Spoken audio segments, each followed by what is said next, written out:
Hello મિત્રો, શેરબજારની વાતોમાં આજે મિત્રો વિડીયોમાં વાત કરવી છે સફળતાનો અસલી રાજ.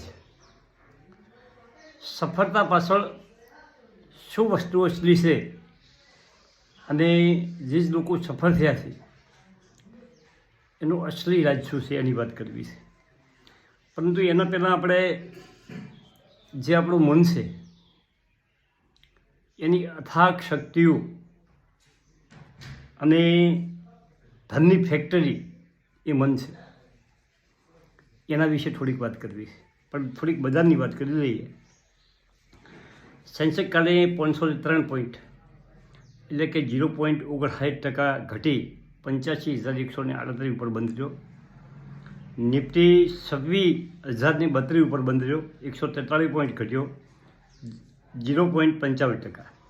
બેંક નિફ્ટીમાં પણ ઘટાડો હતો 0.65%નો, 407 પોઈન્ટ ઘટી 59,273 ઉપર બંધ રહ્યો.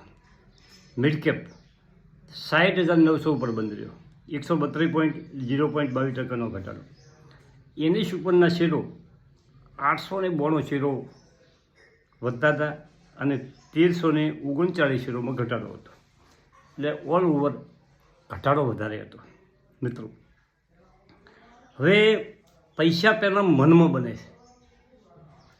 પૈસા જો તમારે બનાવવો હોય તો તમારું પહેલું મનમાં પૈસા બનવા જોઈએ.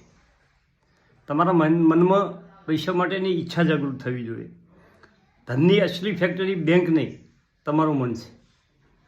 તમે કેવું વિચારો છો, પૈસા માટે તમારી કેવી લાગણી છે, પૈસા માટે તમે શું વિચારો છો, એ તમારું અસલી મન છે. ગરીબ અને અમીરનો ફરક તેના ખિસ્સામાં નહીં પણ તેની વિચારોમાં, તેની સોચમાં રહેલો છે. તમે કેવો પૈસા માટે તમે શું વિચારો છો, શું પ્લાનિંગ કરો છો, પૈસો ક્યાંથી મેળવવો, કઈ રીતે એનું પ્લાનિંગ કરવું અને કઈ રીતે આગળ વધવું, એ તમારા વિચારોમાં હોવું જોઈએ. જ્યાં સુધી તમે સમૃદ્ધ પૈસાદાર છો એવું નહીં વિચારો ત્યાં સુધી પૈસો ટકશે નહીં. તમે તમારી જાતને ગરીબ, અસફળ, લાચાર આવું વિચારતા રહેશો સતત તો પૈસો ટકશે નહીં. અને અસફળતાનું મુખ્ય કારણ ડર છે. જો લોકો અસફળ થાય છે હોય તો એનું મોટું કારણ ડર છે. અને ડર એ દિવાલ છે જે તમારી સફળતા થવાની જે ક્ષમતા છે ત્યાં સુધી પહોંચવા દેતી નથી. આ મોટી વાત છે. અને જે સફળતાની મેઇન ચાવી અસલું રાજ છે એ સફળતા મહેનતથી નહીં, મહેનત સાથે સાથે ક્યારેક તમારે યોગ્ય નિર્ણય લેવા પડે અને એ નિર્ણય લેવામાં તમારામાં હિંમત હોવી જોઈએ. જો મિત્રો, હું મારો દાખલો આનો કે મારે 2008-9માં જે મારા પાસે શેર હતા એમાં ગજબ ઘટાડો થયો, 70%, 80% ઘટ્યા. પરંતુ મારામાં જે હિંમત આવી કે મારે શેર વેચવા નથી પડ્યા રાખવા છે, ભલે 5 વર્ષ પડ્યા રાખવા પડે.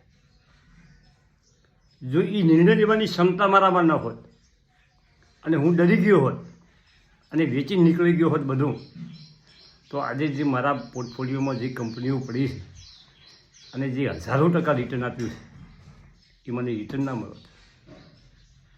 એટલે યોગ્ય જગ્યાએ યોગ્ય સાચો નિર્ણય લેવાની ક્ષમતા તમારામાં હોવી જોઈએ.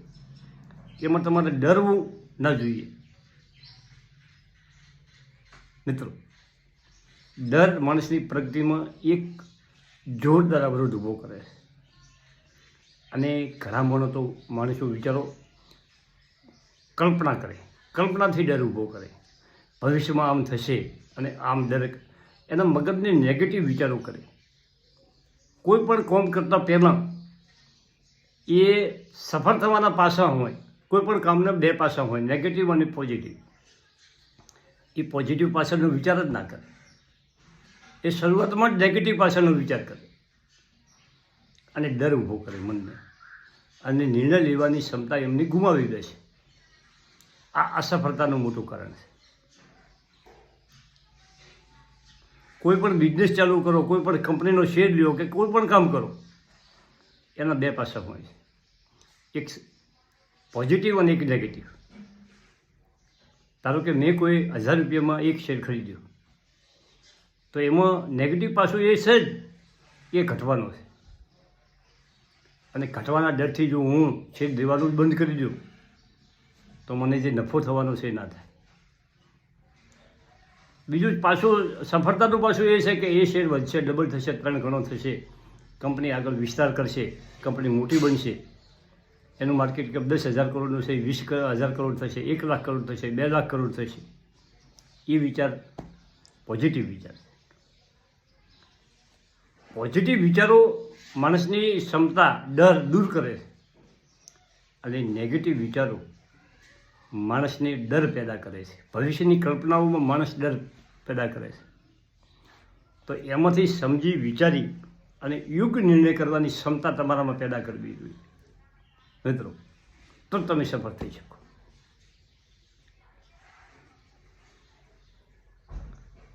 યોગ્ય જગ્યાએ સાચી દિશામાં નિર્ણય કરવો જોઈએ મિત્રો,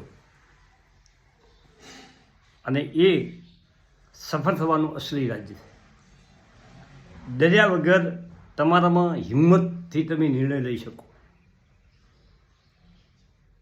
અને તમે જોજો, જે મોટા માણસો છે, જેણે સફળતા હાંસલ કરી છે, એ નિર્ણય લેવામાં ફટાક જે નિર્ણય લઈ લે, વિચારીને નિર્ણય લઈ લે. અને ઘણા માણસો જીવનમાં નિર્ણય જ નહીં લે છે. ધારો કે તમારે આગળ પથમાં જવું હોય, અહીંયા 2 રસ્તા આવતા હોય, તો કયા રસ્તે જવું એ તમે નિર્ણય ના લઈ શકો, તો તમારું મુસાફરી આગળ ના વધી શકે. એટલે આ બધું સમજવા જેવું છે મિત્રો, જીવનમાં સમજવા જેવું છે. અને એમાં ખાસ યુવાન માણસોને સમજવા જેવું છે કે જિંદગીમાં સાચો નિર્ણય લેવો જોઈએ. આજે ઘણા માણસો બેઠા બેઠા વિચારતા હોય, મારી ઉંમરના માણસો, જો અમે ઓમ કર્યું હોત તો આજે અમારે ઓમ થોત. અમને મારા પાસે પૈસા હતા અને આ બાજુવાળી જે જમીન વેચાતી હતી અને અમે ના લઈ શક્યા. આજે અમને પસ્તાવો ભારો. એ નિર્ણય લેવાની ખોમી મિત્રો. હા, એ વેચાતું હતું બાજુવાળું, પણ તમારા પાસે પૈસા નહોતા તો તમે ના લઈ શક્યા, એનો કોઈ અફસોસ નથી. પરંતુ તમે ડિસિઝન લેવામાં કાચા પડ્યા, તમે હિંમત ના બતાવી શકી, એ તમારું અસફળતાનું કારણ છે. આજે તમે 10 વર્ષ પહેલાંનો વિચાર કરો કે 10 વર્ષ પહેલાં જે કંપનીઓ સારી ચાલતી હતી અને ત્યાં તમારા પાસે પૈસાની સગવડ હતી, થોડી થોડી બચતી હતી, પણ તમારા પાસે જ્ઞાન નહોતું, હિંમત નથી. શેર બજારમાં તમારે લોકોને એવું જ હતું કે શેર બજાર એટલે જુગાર, અને એમાં લોકો પાછા ફરતા હતા. અને આજે 10 વર્ષ પછી જોજો, અને આજે કંપનીઓ તમે 10 કંપનીઓનું લિસ્ટ બનાવી નાખો ને આ ભાવે છે, અને એના હજાર શેર કે 500-200 શેર લીધા છે, તો આશે એક કાલ્પનિક પોર્ટફોલિયો બનાવો, રોકાણ વગરનો બનાવો તમારા નોટમાં કે ભાઈ આજે આ ફલાણા 10 શેર લીધા, આજે 20 શેર લીધા, અને એમ કરતાં પોર્ટફોલિયો બનાવો અને એના ઉપર નજર રાખો કે મારું ડિસિઝન કેટલું સાચું પડે. એ રીતે આગળ વધો. થેન્ક યુ, આભાર.